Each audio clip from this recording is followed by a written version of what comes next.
ಸಣ್ಣ ಉದಾಹರಣೆ ಹೇಳಿದ್ರೆ ಗೊತ್ತಾಗ್ತದೆ. ಒಬ್ಬ ಮನುಷ್ಯ ಒಂದ್ 50 ವರ್ಷ ಆಗಿರುವಂತ ಮನುಷ್ಯ ಏನ್ ಮಾಡ್ದಂದ್ರ ಶ್ರೀಮಂತಿಕೆ ಇತ್ತು, ಚೆನ್ನಾಗಿದ್ದಾರು, ಹಣಕಾಸಿನಾಗೆಲ್ಲ ಒಂದ್ 100 ಎಕರೆ ಜಮೀನ, ಚಲೋ ಬೆಳೀತಿದ್ದ. ಅವನಿಗೆ ಒಂದು ಆಸೆ ಏನು ಅಂತಂದ್ರ ಕಾಶಿಗೆ ಹೋಗ್ಬೇಕು ಅಂತ ತೀರ್ಮಾನ ಮಾಡ್ದ.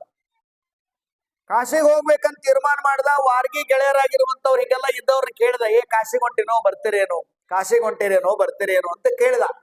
ಅವ್ರಂದ್ರೆ ಏಪ್ಪ ಹೊಲ ಮನೆ ಕೆಲಸ ಬಹಳ ಅದಾವ, 108 ವ್ಯವಹಾರ ಅದಾವ, ಅಲ್ಲಿಗೆ ಹೋಗಿ ಬರ್ಬೇಕಾರ 3-4 ತಿಂಗಳಾಗ್ತದ, ನಡ್ಕಂತ ಹೋಗ್ಬೇಕ, ಆ ಕಾಲ ನಡ್ಕಂತ ಹೋಗ್ಬೇಕಪ್ಪ, ಆಗುದಿಲ್ಲ, ನಮ್ಮಿಂದ ನಿನ್ ಜೊತೆ ಬರೋದಾಗುಲ್ ತಮ್ಮ, ನೀನ್ ಹೋಗಿ ಬಾ ಅಂತ ತಿಳ್ಕೊಂಡು ಅವ್ನು ವಾರ್ಗಿ ಗೆಳೆಯರೆಲ್ಲ ಒಂದ್ 8-10 ಮಂದಿ ಕೇಳಿದ್ರೆ ಎಲ್ಲರೂ ಬರ್ರಿ ಕಾಶಿಗೆ ಹೋಗಿ. ಯಾರು ಬರು.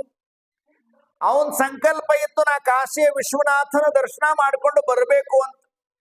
ಹೇಗೆ ಅಮ್ಮ ಗೊತ್ತಾಗದಾಗಿನೇ ಹೇಗೆ ಬನಶಂಕರಿಗೆ ಹೋಗಿ ಯಾರನ್ನೂ ಕರೆದ್ರು ಕೇಳಿದ್ರು ಬರ್ದೇ ಇದ್ದಾಗ ತಾನೇ ಹೋಗಿ ಆ ತಾಯಿಯನ್ನ ದರ್ಶನ ಮಾಡಿಕೊಂಡು ತಾಯಿ ಜೊತೆಗೆ ಸಂಭಾಷಣೆಯನ್ನ ಮಾಡಿ ಬನಶಂಕರಿ ದೇವಿಯ ಕೃಪಾಶೀರ್ವಾದವನ್ನ ಪಡ್ಕೊಂಡು ತೇಜೋಪುಂಜವಾಗಿರುವಂತ ಸೂರ್ಯನಂತೆ ಬೆಳಗುವಂತ ಪ್ರಕಾಶಮಾನವಾಗಿರುವಂತ ವ್ಯಕ್ತಿತ್ವದಿಂದ ಹೇಗೆ ತಾಯಿ ಬರ್ತಾ ಇದ್ದು ಹಳ್ಳಿ ಇಟಗಿಪುರಕ್ಕ, ಹಾಗ ನಾನು ಕೂಡ ಹೋಗಬೇಕು ಅಂತ ತೀರ್ಮಾನವನ್ನ ಮಾಡದ. ಎಷ್ಟೋ ಮಂದಿ ಕರೆದ್ರ ಬರ್ದೇ ಇರುವಾಗ ಮನ್ಯಾಗ ಹೆಂಡತಿಗೆ ಹೇಳ್ದ, ನೋಡು ಕಾಶಿಗೆ ಹೋಗ್ತಾ ಇದ್ದೀನಿ, ಸ್ವಲ್ಪ ಏನಾದ್ರೂ ನನಗ ಉಪಹಾರಕ್ಕೆ ಅನುಕೂಲ ಮಾಡಿಕೊಡು ಅಂತ. ಆಯ್ತು ಅಂತ ಹೇಳಿ ಅವನ ಹೆಂಡತಿ ಒಂದಿಷ್ಟು ಉಪಹಾರಗಳನ್ನ, ಅಂದ್ರೆ ಕೆಡದೇ ಇರುವಂತ ಉಪಹಾರಗಳನ್ನ ಒಂದು 4-6 ದಿವಸ ಆದ್ರೂ ಇರ್ಲಿ ಅಂತ ಹೇಳಿ ಒಂದು ಚೀಲ ಕಟ್ಟಿ ಕೊಡ್ತಾಳೆ. ಬಹಳ ವಜ್ಜನೂ ಆಗಿರಬಾರ್ದು, ಭಾರ ಆಗಿರಬಾರ್ದು, ಹಂಗ ಹೇಳಿದ. ತಗೊಂಡು ಹೋಗ ಹೊತ್ತಿನಾಗ ಊರಿಂದ ಹಿಂಗ ಹೊರಗೊಂಡು ಹೊತ್ತಿನಾಗ ಯಾರ್ದೋ ಒಂದು ಬಂಡಿ ಹೊರಟಿತ್ತು. ಆ ಬಂಡಿ ಹತ್ಕೊಂಡು ಹೋದ. ಎಲ್ಲಿ ಮಠ ಹೋಗ್ತೀನಿ, ಅಲ್ಲಿ ಮಠ ಇಳಿಸಪ್ಪ ನನ್ನಂತ. ಅವ ಮುಂದೂರಿಗೆ ಹೋಗ್ತಾ ಇದ್ದ, ಆ ಊರಾಗ ಇಳಿಸಿದ.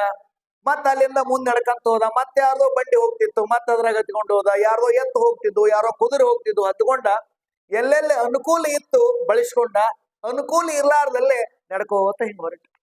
ಹೋದ ಸುಮಾರು ಒಂದು 8-10 ದಿವಸ ಹೋದ ಮೇಲೆ ಒಂದು ಊರಾಗಿಂತ ಗುಡಿಯಾಗ ಮಲ್ಕೊಂಡಿರುವಂತ ಸಂದರ್ಭದೊಳಗ ಅಲ್ಲಿರುವಂತ ಗುಡಿ ಮುಂದಿರೋರು ಯಾರೋ 4 ಮಂದಿ, ಯಪ್ಪ ಯಾವ ಊರು? ಇಂತ ಊರು. ಎಲ್ಲಿ ಹೊಂಟಿರಿ? ಕಾಶಿಗೆ ಹೊಂಟಿವಿ. ಯಪ್ಪ ಬಹಳ ಚಲೋ ಆತಪ್ಪ, ಊಟ ಮಾಡ. ಮನೆಯಿಂದ ಅಡಿಗೆ ತಂದು ಕೊಡೋರು, ಊಟ ಮಾಡಿಸೋರು, ರಾತ್ರಿ ಮಕ್ಕಳಕ್ಕೊಂದು ಏನೋ ಕೊಡೋರು, ಜಮಖಾನ ಚದಾರ ಮಲ್ಕೊಂಡು ಬೆಳಿಗ್ಗೆದ್ದು ಮಡ್ಚಿಟ್ಟು ಮತ್ತೆ ಅವ್ರಿಗೆ ಕೊಟ್ಟು ಮುಂದೆ ಹೋಗಾವ್. ಹಿಂಗ ಹೋದ್ಮೇಲೆ ಒಂದ್ ಸ್ವಲ್ಪ ದಿವಸ ಆದ್ಮೇಲೆ ಏನಂತ, ದಾರಿ ಒಳಗ್ ಒಂದಿನ ಹೋಗೋ ಹೊತ್ನಾಗ ಒಬ್ಬ ಹೊಲ್ದಾಗಿಂದ ಬಂದ ಹಿಂಗ ದಾರಿ ಹಿಡ್ಕೊಂಡು ಹೋಗೋ ಹೊತ್ನಾಗ ಇವ್ ಜೊತೆಗೆ ಅದ ಕೇಳ್ತಾನ, ಎಲ್ಲಿ ಹೊಂಟ್ರಿಪ್ಪ ಅಂದ. ನಾವು ಕಾಶಿಗೆ ಹೊಂಟಿವ್ರಿಪ್ಪ. ಕಾಶಿಗೆ ಹೊಂಟಿರಿ? ಹೌದ್ರಿ. ನಾನು ಬರ್ತೀನ್ರಿ. ಎಲ್ಲಿಗೆ ಬರ್ತೀಯಪ್ಪ ಅಂದ್ರ, ನಾನು ಕಾಶಿಗೆ ಹೊರಟೀನಿ ಅಂದ. ಕಾಶಿ ಬೇರೆ, ನಾನು ಕಾಶಿಗೆ ಹೊಂಟೀನಿ ಅಂದವ. ಕಾಸ್ ಅಂದ್ರೆ ಏನು ಗೊತ್ತಾಗುತ್ತಲ್ಲ. ಕಾಶಿಗೆ ಹೊಂಟೀನಿ ಅಂತ ಅವ ಹೇಳ್ದ, ನಾ ಕಾಶಿಗೆ ಹೊಂಟೀನಿ ಅಂತ ಇವ ಅಂದ. ಸ್ವಲ್ಪ ವ್ಯತ್ಯಾಸ ಆತ್ ನೋಡ್ರಿ ಮಾತಿನಾಗ. ಬಹಳ ಜಾಣ ಇದ್ದ ಮನುಷ್ಯ, ಬಹಳ ತಿಳುವಳಿಕಸ್ತಿದ್ದ. ಇವ ಮಾತಾಡೋ ಶಬ್ದ ಕೇಳ್ಕೊಂಡು ಏನೋ ಡಿಫ್ರೆನ್ಸ್ ಆಯ್ತಿದ್ರಾಗ ಅಂತ ತಿಳ್ಕೊಂಡಂದು, ಆಯ್ತಪ್ಪ ಬಾ ಹಂಗಾರ ನಾನು ಒಬ್ಬನಾಗಿದ್ದೆ, ನೀನೊಬ್ಬ ಜೋಡಿ ಚಲೋ ಅದ ನನಗ, ಬಾ ಹೋಗೋಣ ಅಂತ ಕರ್ಕೊಂಡು ಹೋದ. ಒಂದ್ 4-5 ದಿವಸ ಅವನ ಜೊತೆಗೆ ಬಹಳ ಸಖ್ಯತನವನ್ನ ಗೆಳೆತನ ಬೆಳೆಸಿದ. ಹಿಂಗ್ ಹೋಗ್ತಾ ಇದ್ದ, ಮಲ್ಕೋತಿದ್ದ, ದೂರ ಮಲ್ಕೋತಿದ್ದ. ಹಿಂಗ್ ಹೊರಟ್ರು. 4-5 ದಿವಸ ಆದ ಮೇಲೆ, ಎಷ್ಟೋ ದೂರ ಹೋದ್ಮೇಲೆ ಒಮ್ಮೆ ಇವ ಏನ್ ಮಾಡ್ದಂದ್ರ, ಈ ಸಾಹುಕಾರ ಮನುಷ್ಯ ಏನ್ ಹೊಂಟಿದ್ನಲ್ಲ ಕಾಶಿಗೆ, ಬಹಳ ತಿಳುವಳಿಕೆ ಇತ್ತು. ಇವ ರಾತ್ರಿ ಮಲ್ಕೊಳ್ಬೇಕಾದ್ರ ಸ್ವಲ್ಪ ಎಚ್ಚರಿಕೆಯಿಂದ ಮಲ್ಕೋತಿದ್ದವ. ಅವ ನಿದ್ದೆ ನಡ್ಕೊಂಡು ಬಂದೀನಿ ಅಂತ ಕಬುರ್ಗೆಟ್ಟು ಮಕ್ಕೋತಿದ್ದಿಲ್ಲ, ಹುಷಾರಿಂದ ಮಕ್ಕೋತಿದ್ದ. ಹೆಂಗಂದ್ರ ಶ್ವಾನ ನಿದ್ರಾ ಅಂತಾರಲ್ಲ, ಶ್ವಾನ ನಿದ್ರಾ ಅಂತಾರ. ಅಂದ್ರೆ ಶ್ವಾನ ನಿದ್ರ ಅಂದ್ರೆ ನಾಯಿ ನಿದ್ದೆ ಮಾಡೋ ಹೊತ್ನಾಗನು ಕೂಡ ಮಗ್ಲೊಂದ್ ಸ್ವಲ್ಪ ಕಾಲ ಜೋರಾಗಿಟ್ಟು ಅಲ್ಲ ಗುಡ್ರ ಅಂತ ಇರ್ತದೆ. ಅಂದ್ರೆ ಎಚ್ಚರದಲ್ಲಿ ನಿದ್ದೆ ಮಾಡುವಂತ ಪ್ರಾಣಿ ಅಂದ್ರೆ ನಾಯಿ. ಎಚ್ಚರದಲ್ಲೇ ನಿದ್ದೆ ಮಾಡ್ತಿರ್ತದೆ. ತಮ್ಮ ಯಾಕ್ರೋ, ಎಚ್ಚರದಲ್ಲಿ ಕೂಡ ನಿದ್ದಿಗೊಳಗಿದ್ರು ಕೂಡ ಎಚ್ಚರವಾಗಿರುವಂತ ಪ್ರಾಣಿ ಅಂತಂದ್ರೆ ಅದು ನಾಯಿ ಅಂತ. ಹಾಗಾಗಿ ಹಾಗ ಮಲ್ಕೊಂಡಿದ್ದ. ಇವ ಏನ್ ಮಾಡ್ದಂದ್ರೆ ಇವ್ ಜೊತೆಗೆ ಒಯ್ದಲ್ಲ, ಕಾಸು ಹೊಂಟೀನಿ ಅಂದವ. ಹಾಗ ಬಂದ ರಾತ್ರಿ ಅವನ ಚೀಲ ಹುಡುಕಾಡ್ದ. ಅವ ರೊಕ್ಕ ತೆಗಿತಿದ್ದ, ಏನಾರ ಬೇಕಾದ್ರೆ ತಗೊಂತಿದ್ದ, ತಿಂತಿದ್ದ. ಅದನ್ನ ನೋಡಿದ್ನಲ್ಲಿ ಇವನ್ ಕಡೆ ರೊಕ್ಕ ಬಾಳ ಅದಾವ ಅಂತ ಅನ್ಕೊಂಡು ಇವ ಏನ್ ಮಾಡ್ದ ಅಂದ್ರ ಅವನು ಚೀಲ ಕೈ ಆಡಿಸಿದ.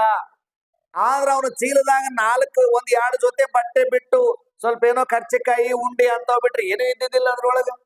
ಇವ ಹುಡುಕಾಡ್ದ. ಆಮೇಲೆ ಮಲ್ಕೊಂಡಿದ್ದಲ್ಲ ಅವನ ಅಂಗಿ ಬಕ್ಕಣ ಮುಟ್ ನೋಡ್ದ, ಅದ್ರಾಗೂ ಏನೂ ಸಿಗ್ಲಿಲ್ಲ. ಎಲ್ಲಾ ಇವನ ರೊಕ್ಕ ನೋಡಿದ್ರೆ ಜಗ್ಗಳಿಗಾಡಿಸ್ತಾನ, ಇವನ್ ಕಡೆ ಸಿಗವಲ್ವಲ್ಲ ಅಂದ ಇವ ಕಳ್ಳ ಬೆಕ್ಕಿನಂಗ್ ನಿದ್ದೆ ಮಾಡುವಂತ ವ್ಯಕ್ತಿ ಅನ್ಕೊಂಡ. ಇವ ಕಾಶಿಗೆ ಹೋಗವಲ್ಲ, ಇವ ನನ್ನ ಹತ್ರ ಅಂತ ಕಾಶಿಗೆ ಬಂದಾನ ಇವ ಅಂತ ಅವನಿಗೆ ಗೊತ್ತಾಗಿ ಬಹಳ ಎಚ್ಚರಿಕೆಯಿಂದ ಅವನ್ ನಡ್ಕೊಂಡು. ಆ ಮನುಷ್ಯ ಏನ್ ಮಾಡ್ತಿದ್ದ, ಸಾವುಕಾರ ಮನುಷ್ಯ ಕಾಶಿಗೆ ಹೊಂಟವ್, ನಿಜವಾಗಿ ದೇವ್ರ ಬೆಟ್ಟಿಗೆ ಹೊಂಟವ್. ಏನ್ ಮಾಡಕತ್ತಿದ್ದ ಅಂದ್ರ ರಾತ್ರಿ ಹೊತ್ತಿನೊಳಗ ಇವ ಏನು ಮಲ್ಕೋತಿದ್ದಲ್ಲ, ಯಾರು ಇವನ್ ಜೊತೆಗೆ ಬಂದವ. ಆ ಮಲ್ಕೊಳ್ಳುವಂತ ವ್ಯಕ್ತಿಯ ಹಾಸಿಗಿತ್ತಲ್ಲ, ಅವನ ತಲೆದುಂಬಿನ ಬುಡಕ್ ರೊಕ್ಕ ಚೀಲ ಇಟ್ಟು ಮಲ್ಕೋತಿದ್ನಂತೀವ. ಗೊತ್ತಾಯ್ತಲ್ಲ. ಈ ಅವನ ಜೊತೆಗೆ ಬಂದಿರುವಂತವನ ವ್ಯಕ್ತಿಯ ತಲೆದುಂಬಿನ ಬುಡಕ ಹಾಸಿಗೆ ಬುಡಕ್ ರೊಕ್ಕ ಚೀಲ ಇಟ್ಟು ಮಲ್ಕೋತಿದ್ದೀವ. ರೊಕ್ಕದ ಚೀಲ ಇಟ್ಟು ಮಲ್ಕೊಂಡಾಗ ಇವನ್ ಹಾಸಿಯಾಗ ಒಂದು ಹುಡುಕ್ಯಾಡಿ ಚೀಲದಾಗ ಹುಡುಕ್ಯಾಡಿ ಹೋಗಿ ಮಕ್ಕೋತಿದ್ದ. ಹಿಂಗ ದಿನ ಅವ್ರಕ್ಕಿಂತ ಮುಂಚಿತವಾಗಿ ಎದ್ದು ಆ ಚೀಲ ತಗೊಂಡು ತನ್ನ ಹತ್ರ ಇಟ್ಕೊಂಡು ಮತ್ತೆ ಹೋಗವ. ಹಿಂಗ 4-5 ದಿವಸ ಆದ್ಮೇಲೆ ಅವ ಒಂದಿನ ಕೇಳೇ ಬಿಟ್ಟ, ಅಲ್ರಿ ಸಾವ್ಕಾರ, ನಿಮ್ ಕಡೆ ರೊಕ್ಕ ಬಹಳ ಅದಾವ, ಆದ್ರ ಎಲ್ಲಿ ಇಡ್ತೀರ ರಾತ್ರಿ? ಅವನ್ನ ನನಗ್ ಸಿಗವಲ್ವಲ್ಲ ಅಂತ ಒಪ್ಕೊಂಡ್ಬಿಟ್ಟ. ಆಗ ಸಾವ್ಕಾರ ಹೇಳ್ತಾನೆಪ್ಪ, ನೀನು ನನ್ನ ಜೊತೆಗೆ 1ನೇ ದಿವಸ ಬಂದಾಗಲ ನನಗ್ ಗೊತ್ತಾಗಿತ್ತು, ನೀನ್ ನಿಜವಾಗಿ ದೇವರ ದರ್ಶನಕ್ಕೆ ಬರಾವಲ್ಲ, ಒಳ್ಳೆತನಕ ಬರಾವಲ್ಲ, ಭಕ್ತಿಯಿಂದ ದೇವರನ್ನ ಕಾಣೋದಕ್ಕಾಗಿ ನೀ ಬರವಲ್ಲ, ನೀ ನನ್ನ ಹತ್ರ ಇರುವಂತ ಸಂಪತ್ತು ನೋಡಿ ನನ್ನ ಹಿಂದೆ ಬಂದಿದಿ ಅನ್ನುವಂಥದ್ದು ನೀನು 1ನೇ ದಿವಸನ ಗೊತ್ತಾಗ್ಯದ ತಮ್ಮ ನನಗೆ. ಅದಕ್ಕೆ ನಾನು ನೀನು ಮಲ್ಕೊಂಡಾಗ ನಿನ್ನ ತಲೆದುಂಬಿನ ಬುಡಕ ರೊಕ್ಕದ ಚೀಲ ಇಟ್ಟು ನಾನು ನೆಮ್ಮದಿಯಿಂದ ಮಕ್ಕೋತಿದ್ದೆ. ನಿನ್ನ ತಲೆದುಂಬಿನ ಬುಡಕಿರುವಂತ ರೊಕ್ಕನ ನೀ ಹುಡುಕಾಡ್ತಿದ್ದಿಲ್ಲ. ಸಾಂಬ ಜಯ ನಮಃ ಪಾರ್ವತಿ ವದೇ ಶಿವ ಹರ ಮಹಾದೇವ.